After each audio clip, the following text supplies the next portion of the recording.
Assalamualaikum warahmatullahi wabarakatuh. Bismillahirrahmanirrahim. Alhamdulillahi rabbil alamin wa bihi nasta'in ala umuri dunya waddin.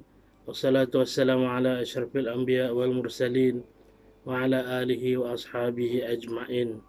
Rabbi syrah li sadri wa yassir li amri wahlul 'uqdatam min lisani yafqahu qawli wa la hawla wa la quwwata illa billahil aliyyil azim. Syukur kita kehadrat Allah Subhanahu Wa Taala dengan limpah kurnianya dapat kita bersama dan menghirup udara Ramadan Al-Mubarak 1441 Hijrah 2020 ini, walaupun dalam keadaan yang mungkin tak sama dengan Ramadan yang terdahulu, tetapi Alhamdulillah kita masih dapat mempertingkatkan ibadat kita di rumah masing-masing bersama keluarga tercinta, dan insyaAllah bagi mengisi kekosongan waktu saya yang ada sempena PKP ini melalui rumah lah ni pun dalam bilik ni, insyaAllah kita akan berbincang secara ringkas. Dan saya nak mulakan hari ini berkaitan dengan pendahuluan dan pengenalan kepada usul fiqh. Ilmu usul fiqh ni memang tak ramai yang bincang kerana dia bukan untuk orang awam sebenarnya, tetapi dia merupakan satu kelebihan kalau sekiranya orang awam dapat mempelajari usul fiqh. Dan tujuan nak mempelajari usul fiqh ni bukan nak bagi faham betul untuk melaksana atau beramal dengan usul fiqh. Saya risau kalau sekiranya ada di mana-mana pun kalau saya mengajar, saya akan beritahu saya harap tak ada yang mengaku dia faham dengan apa yang saya ajar. Kalau faham tu ada masalah sikit. Kalau tak faham tu, mana kita nak sedarkan bahawa tak mudah sebenarnya ulama-ulama dan para mujtahidin ini istinbat hukum. Tak sebagaimana yang kita kata semua orang ada Al-Quran, semua orang boleh baca kitab hadis, dan maknanya semua orang boleh istinbat hukum. Jadi kita nak sedarkan masyarakat, bagi kepahaman supaya mereka tahu ada kaedah-kaedah tertentu yang wajib dikuasai dan dipelajari untuk membolehkan seorang itu berijtihad, dan ada kriteria atau kelayakan tertentu yang melayakkan mereka untuk berijtihad, sebagaimana yang Allah Subhanahu Wa Taala, Rasulullah sallallahu alaihi wasallam menyebutkan dalam hadisnya, man ijtahada fa asaba falahu ajrani wa man ijtahada fa akhta'a falahu ajran wahida. Bagi siapa yang berijtihad dan dia mampu atau layak untuk berijtihad, lalu betul ijtihadnya itu, hasil ijtihadnya, maka bagi dia ada dua pahala, iaitu pahala kesungguhan dia berijtihad dan juga pahala betulnya. Tetapi kalau dia berijtihad dan dia mampu serta layak berijtihad, tetapi dia tersilap. Silap macam mana? Silap di sisi ilmu Allah. Di sisi ilmu manusia kita tak tahu betul atau silap suatu ijtihad tu. Maka dia akan dapat satu pahala saja, iaitu pahala kesungguhan dia untuk berijtihad.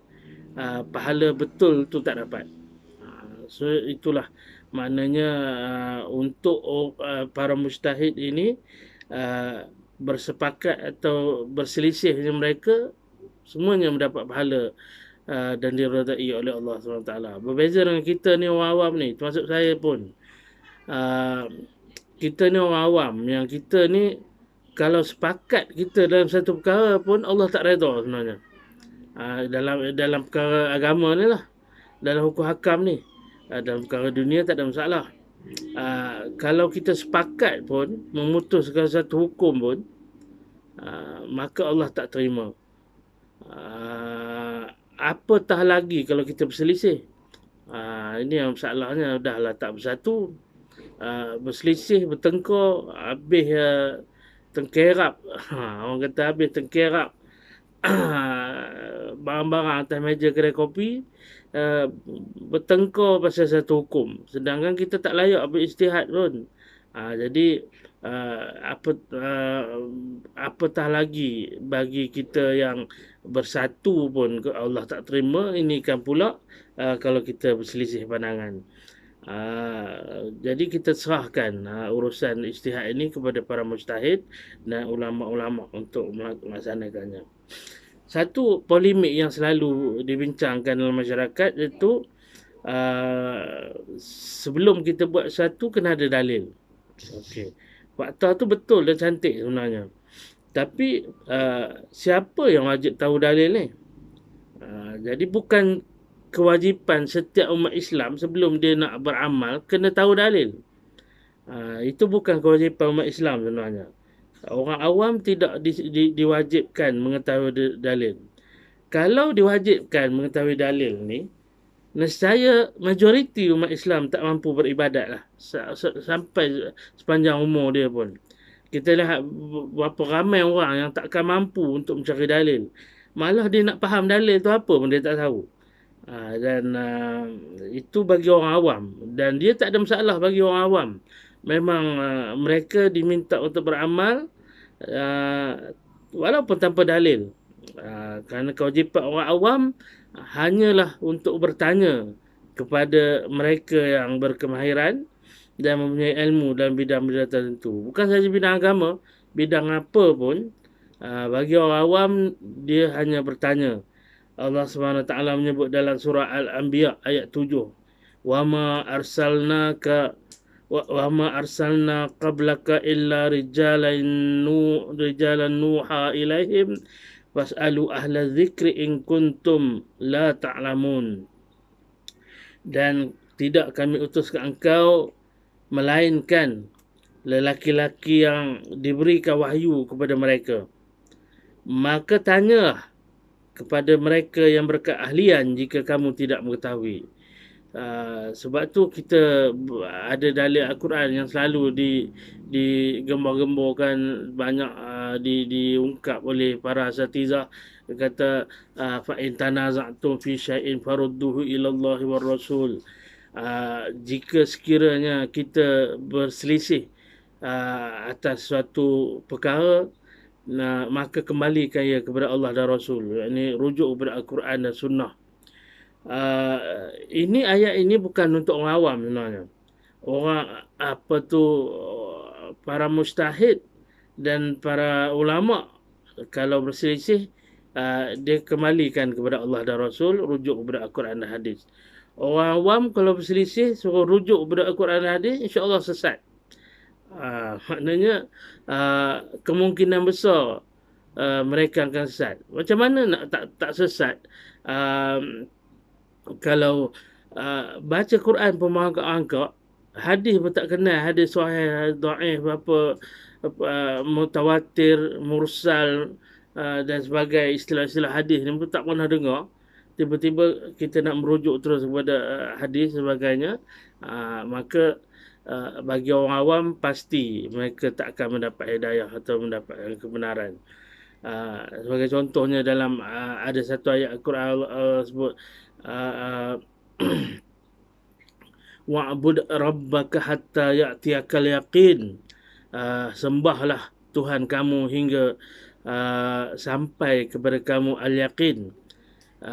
Lalu orang yang jahil ini dia, memang timbul dah pun orang jahil mengatakan dia tak perlu dah beribadat kerana dia sudah sampai ke tahap yakin, sebagaimana ayat Allah SWT yang menyebutkan begitu tadi. Kalau kita merujuk kepada ahli tafsir, para mufassirin, tak ada yang menafsirkan al-yaqin itu dengan maksud keyakinan. Tetapi yang dimaksudkan dengan al-yaqin itu iaitu al-maut, iaitu kematian. Kerana kematian adalah suatu yang pasti akan dihadapi oleh setiap manusia. Kullu nafsin za'iqatul maut, setiap jiwa yang bernyawa itu pasti akan menemui mati. Dan mati inilah ada satu perkara yang paling kita yakin. Ada banyak benda yang kita rasa kita nak dapat tapi tak tentu dapat. Ada orang rasa simpan duit ke daripada SP apa semua, insyaAllah nanti boleh guna hari tua, lepas pencen. Tapi tua dengan pencen belum tentu orang dapat tempuhi. Mungkin ajalnya datang sebelum pencen dan sebelum tua. Tapi kematian tetap dia akan dapat, walau apa pun berlaku, walau macam mana pun keadaan dia. Maknanya semua orang akan menghadapi mati. Dan al-yaqin yang dimaksudkan oleh Allah dalam ayat ini adalah bermaksud kematian. Okey, kemudian ilmu usul fiqh ini adalah ilmu yang membahaskan kaedah-kaedah yang digunakan untuk beristinbat, iaitu bagaimana para mujtahid untuk mengeluarkan hukum dari dalil-dalil syarak berkaitan dengan perbuatan-perbuatan mukallaf daripada dalil-dalil yang tafsili. Ini kita akan bincang secara detail lah tentang ta'rif dan sebagainya ni. Dan tapi di masa akan datang lah insyaAllah, kalau kita dapat mendalami seterusnya ilmu usul fiqh ni insyaAllah. Okey, apa beza ilmu usul fiqh dengan ilmu fiqh? Selalu orang awam dia tahu ilmu fiqh, dia duk hafal hukum-hukum fiqh ataupun hukum-hukum fiqh ni. Tetapi ada beza, memang bezalah. Ilmu usul fiqh adalah membincangkan mengenai dalil-dalil Al-Quran dan hadis. Dia bincang tentang nas, bagaimana nas itu dapat dijadikan dalil, bagaimana penhujahannya, bagaimana sudut pendalilan dia, wajhul istidlal dia. Dan sedangkan ilmu fiqh hanya membincangkan berkaitan dengan perbuatan mukallaf dan kaitannya dengan dalil-dalil Al-Quran dan hadis itu. Jadi ada bezalah. Okey, kalau kita lihat dari sudut itu, ilmu usul fiqh adalah asal kepada ilmu fiqh, ilmu fiqh. Ilmu usul fiqh asal kepada ilmu fiqh, dan ilmu fiqh adalah natijah ataupun hasil daripada ilmu usul fiqh. Okey, maknanya daripada ilmu usul fiqh inilah yang melahirkan ilmu fiqh. Dan kita bagi orang awam ni, kita gunalah ilmu fiqh itu. Kita tak perlu kepada ilmu usul fiqh tu. Macam ibarat, ini ibarat bukan sama lah. Tapi ibarat macam kita kata para mujtahid ini, dia menggunakan segala sumber yang ada.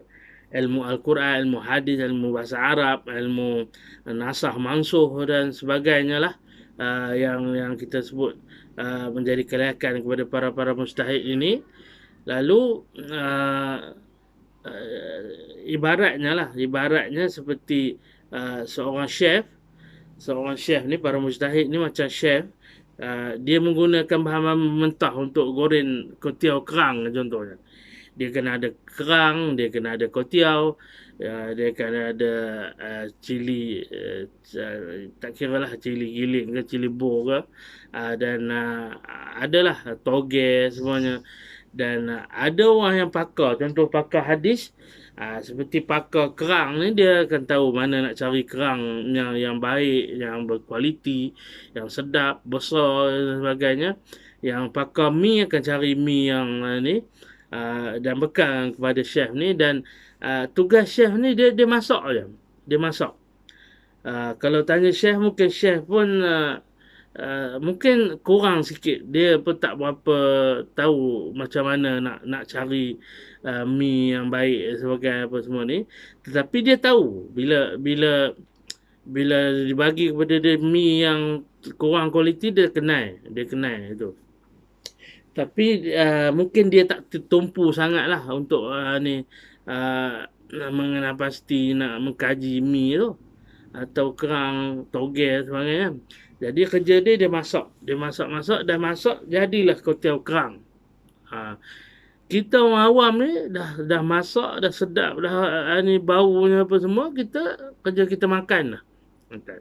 So bila dah keluar hukum daripada sumber-sumber yang berbagai, maknanya orang awam ni telan je lah. Telan.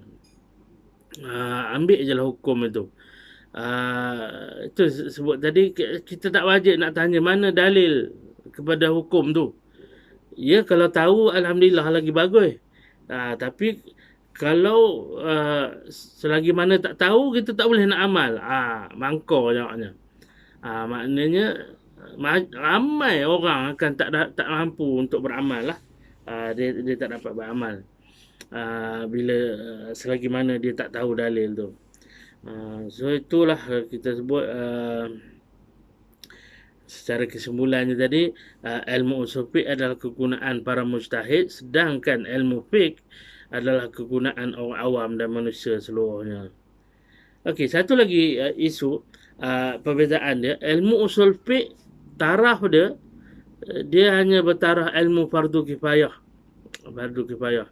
Manakala ilmu fiqh ni bersifat mungkin fardu kifayah dan ada sebahagiannya merupakan fardu ain. Makna bila kita kata fardu ain ni, semua orang wajib tahu, wajib belajar sebagainya tentang ilmu fardu ain ini.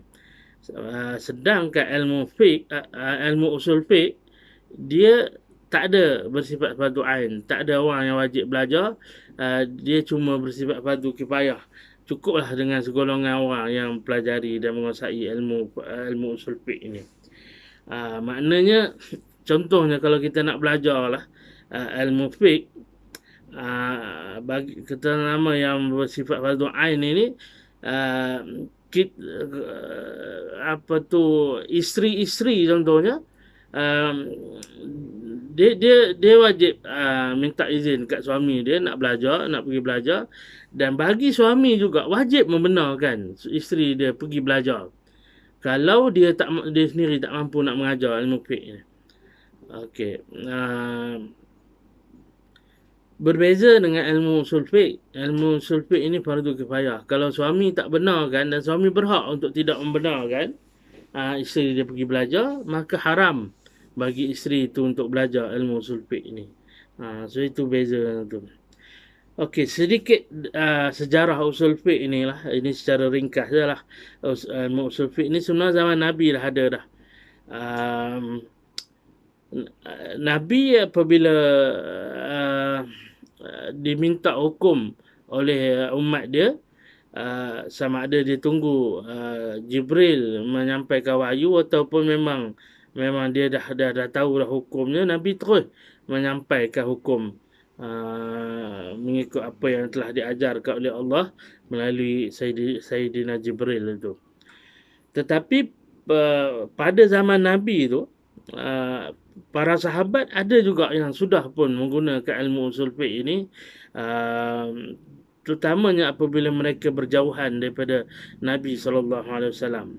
Contohnya sebagaimana disebut tentang kisah perutusan Muaz bin Jabal ke Yaman, di mana Nabi SAW bertanya kepada Muaz, Fabima taqdi, dengan apa kamu akan menghukum? Lalu Muaz menjawab, aku akan berhukum dengan kitab Allah. Dan Nabi bertanya, kalau kamu tak temui jawapannya daripada kitab Allah, maknanya bukan tak ada hukumnya dalam kitab Allah. Ada, tetapi dia tidak ada isyarat yang jelas ataupun agak sama-sama dan sukar untuk dipahami dengan pemikiran biasa, maka aku akan merujuk kepada sunnah Rasul sallallahu alaihi wasallam. Dan kalau kamu tak temui dalam sunnah Rasul, maka Muaz menjawab, ajtahidu bi ra'yi wala alu. Aku akan beristihad dengan pemikiranku dan aku tidak akan menyeleweng daripada kedua-dua sumber asal ini. Lalu Nabi SAW mengiktiraf atau mengakui apa yang jawapan yang diberikan oleh Muaz. Lalu Nabi meredai Muaz untuk menjadi gubernur ataupun qadi di Yaman. Okey. Itu zaman Nabi masih hidup, dan sahabat masih lagi merujuk kepada Nabi, tetapi mereka sebahagian mereka terpaksa berjauhan dengan Nabi. Okey.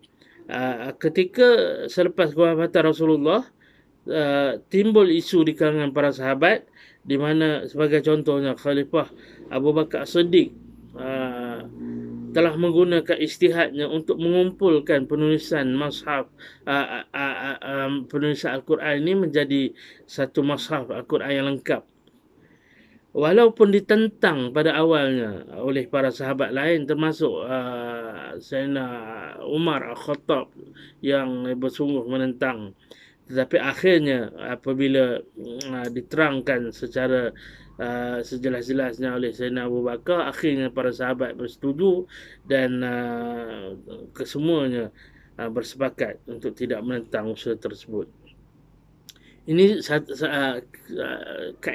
isyarat lah bagaimana para sahabat telah pun menggunakan, tidak hanya menggunakan satu dalil dan terus menghukum, tetapi mereka menggunakan kaedah pemikiran mereka dalam memahami hukum hakam daripada dalil yang sedia ada.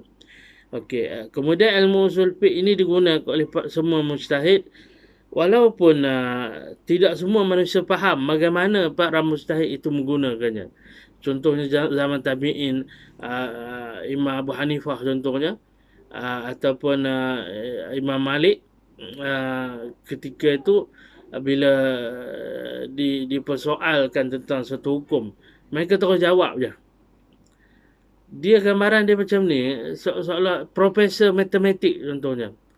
Bila diberikan soalan yang terlalu mudah, dia kata, Prof, 2 campur 2 berapa? Dia terus jawab je 4. 2 kali 2, 2 kali 2 pun 4. Okey. Kalau PSA di sekolah apa tak lulus ni sebab tak ada jalan macam mana jalan nak sampai dapat kepada jawapan tu. Jadi profesor dia tak payah jalan lah, dia benda tu mudah sangat, dia dah tahu dah. Sebab tu para mujtahid tabi'in awal tu apabila diminta hukum terus dia bagi hukum je. Kaedah tu dia ada dalam kepala dia tak ada dah nak inilah berkongsi dengan orang ramai macam mana kaedah tu lah. Sehinggalah akhirnya muncul Imam Muhammad bin Idris, iaitu Imam Syafi'i kita, yang akhirnya menyusun kitab Ar-Risalah sebagai asas ataupun pioneer, pelopor kepada penulisan ilmu usul fiqh yang dalam bentuk yang satu disiplin ilmu yang tersusun dan lalu dikembangkan oleh para ulama-ulama selepasnya. Maknanya Imam Syafi'i telah menyusun satu ilmu yang nak menunjukkan macam mana sebagai contohnya dalil atau ayat Al-Quran atau hadis mengeluarkan satu ungkapan al-amar, perintah. Perintah itu menunjukkan wajib. Perintah itu menunjukkan wajib. Tapi ada juga perintah yang tidak menunjukkan wajib kerana ada isyarat menunjukkan ianya sunat. Okay. Sebagai contohnya macam kita sebut ayat tentang hari Jumaat. Fa idza qudiyatis salatu fantashiru fil ard wabtaghu min fadlillah. Allah sebut apabila selesainya sembahyang, maka bertebaranlah kamu di muka bumi mencari kurniaan-kurniaan Allah. Maknanya ada orang sebut kata hari Jumaat ni sepatutnya memang tak boleh cuti sebab Allah perintah kita bekerja lepas sembahyang. Itu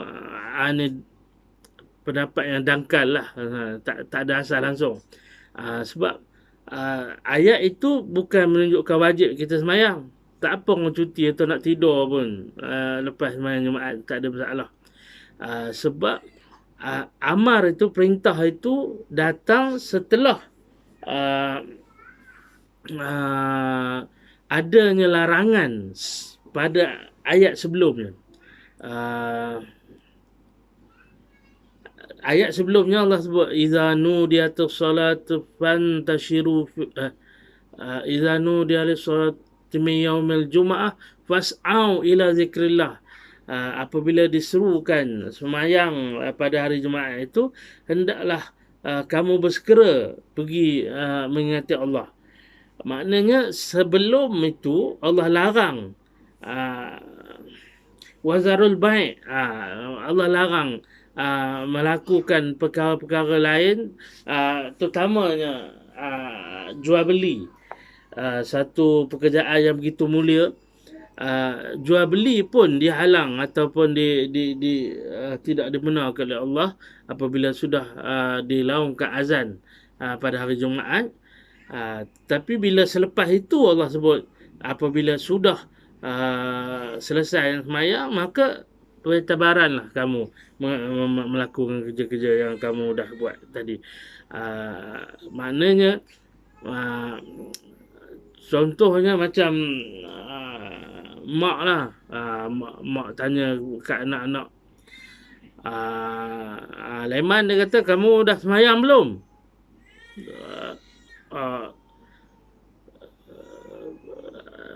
Belum mak, kata Leman ni, belum, saya nak main bola ni. Hai, mak dia kata, sembahyang dulu. Kan? Sebelum nak main bola ke nak main apa ke, sembahyang dulu. Dah habis sembahyang nanti, pergilah kamu main. Okey. Adakah perintah yang disebut oleh mak ni, selepas sembahyang nanti, pergilah kamu main? Mak tu paksa ke Leman tu suruh main? Tengok-tengok lepas sembahyang, tidur pula dia. Kan? Adakah mak tu marah? Kan aku suruh pergi main tadi? Kan? Kalau mak tu marah, gila sikit lah. Kan? Dia bukan mak yang suruh main tadi. Tapi sebab Leman ni yang nak pergi main, tapi mak tak bagi sebab belum sembahyang. Bila ada terkaitkan dengan sembahyang tu, dah selesai syarat dia, dah habis sembahyang, kalau nak pergi main, pergilah main, tu maksud dia. Maknanya itu walaupun perintah tapi hukumnya harus. Dan inilah contoh bagaimana usul fiqh ini berfungsi, dan Imam Syafi'i menyusun teori-teori ini dalam satu kitab yang kemas kini, dan itulah lahirnya kitab Ar-Risalah. Itu, dan sampai hari ini dia berkembang dengan berbagai-bagai penulisan tentang usul fiqh, dan ada usul fiqh yang diguna pakai oleh kesemua mazhab, dan ada yang berbeza antara mazhab-mazhab, dan berbagai lah. Dan ilmu ni sentiasa berkembang, dan insya-Allah bagi para mujtahid, dia boleh menggunakan mana-mana disiplin ilmu usul fiqh ini. Yang penting ada disiplin ilmu usul fiqh untuk istinbat hukum ni, bukan semata-mata menggunakan dalil semata-mata tanpa sebarang kaedah. Okey, kemudian faedah kita mempelajari ilmu usul fiqh dan memahami usul fiqh ini. Okey, kata tadi kita bukan mujtahid dan kita hanya orang awam. So apa faedah kita nak pelajari dan memahami ilmu usul fiqh ni? Itu yang saya nak sebut. Kita memahami dari segi dasar ataupun dari segi asasnya sajalah. Dan pertamanya, untuk memudahkan seorang tu memahami dan menerima segala ijtihad para mujtahid. Kalau tidak, kita baca, kita tahu hukum yang diambil oleh mujtahid pun kita dah pening kepala dah. Macam mana pula hukum ni jadi macam ni pula, kita kata kan. Sedangkan kita tak faham pun macam mana hukum tu boleh jadi macam tu. Keduanya, akan membuka minda kita dan hati kita untuk menerima perbezaan pendapat di kalangan para fuqaha dan para mujtahid. Sebab tu kalau kita dengar orang cakap pasal apa lah ulama' dia berbeza-beza, kenapa tak ambil satu bincang lah elok-elok supaya ada satu hukum je, satu dunia satu hukum je, kan senang. Maknanya orang macam ni memang dia tak faham usul fiqh pun, dan eloknya dia jangan bercakap lah. Itu je lah, senang. Kan? Itu lebih baik. Kemudiannya mengelak pertengkaran dan pergaduhan disebabkan ketakzuban kepada mana-mana pandangan. Ialah kita ini memang ada macam-macam ketaksuban lah. Ada orang yang terlampau ulama-ulama jenis ni je yang dia minat dan sebagainya, dan ulama tak bergaduh pun sebenarnya. Kita pengikut-pengikut yang jahil ni sebenarnya yang taksub sangat, dan akhirnya kita tak boleh menerima perbezaan-perbezaan, kadang-kadang menyebabkan pertengkaran, perbalahan dan bergaduh sebagainya lah. Dan dalam fiqh kalau orang tanya mana lebih banyak ijma' ulama' dengan khilaf ulama' dalam ni, simple je boleh jawab sebenarnya. Yang lebih banyak adalah khilaf ulama'. Kita takkan jumpa ijma' ulama' dalam bentuk yang terlalu banyak sebenarnya. Tak banyak benda ulama' ijma', dan dalam banyak-banyak kes memang ada je perbezaan pandangan di kalangan fuqaha, mujtahidin dan para ulama' ni. Dan dengan perbezaan itulah yang membantu kita atau memberi rahmat kepada seluruh umat supaya kita dapat beribadat dengan baik, dan insya-Allah jangan terlampau nakkan kesatuan dari segi hukum ni, kerana kesatuan hukum ni lebih banyak memberikan mudarat kepada umat sebenarnya. Menyempitkan ruang untuk kita beribadat dan beramal, menyebabkan ada orang yang tak mampu untuk beribadat kerana sukarnya situasi beliau atau situasi dia ketika itu dan pada masa itu, dengan untuk melaksanakan sepenuhnya hukum tersebut. Sedangkan ada ruang-ruang lain, pandangan-pandangan lain yang boleh digunakan pakai, dan itu akhirnya diharapkan bagi mereka yang dapat pendedahan sedikitlah tentang ilmu usul fiqh ini, supaya kita dapat menerima dengan hati yang tenang dan terbuka. Dan insya-Allah, walaupun hati kita tak setuju dengan mana-mana pendapat para ulama', tak perlu kita kecam, tak perlu kita bergaduh, meroyan dan macam. Tapi kita berlapang dada, kita tak nak ikut, kita ikutlah ulama' mana yang kita suka dan dekat di hati kita. Dan insya-Allah selama mana kita mengikuti jejak-jejak para mujtahid, mana-mana para mujtahid pun, insya-Allah kita akan diridai oleh Allah SWT, dan kita tidak akan sesat selama-lamanya, insya-Allah. Saya minta maaf kalau ada kesilapan, dan saya minta ampun daripada Allah SWT jika tutur kata saya dan sebagainya ini tidak bertepatan dengan kehendak Allah SWT. Saya sudahi dengan wabillahi taufiq wa hidayah. Wassalamualaikum warahmatullahi wabarakatuh.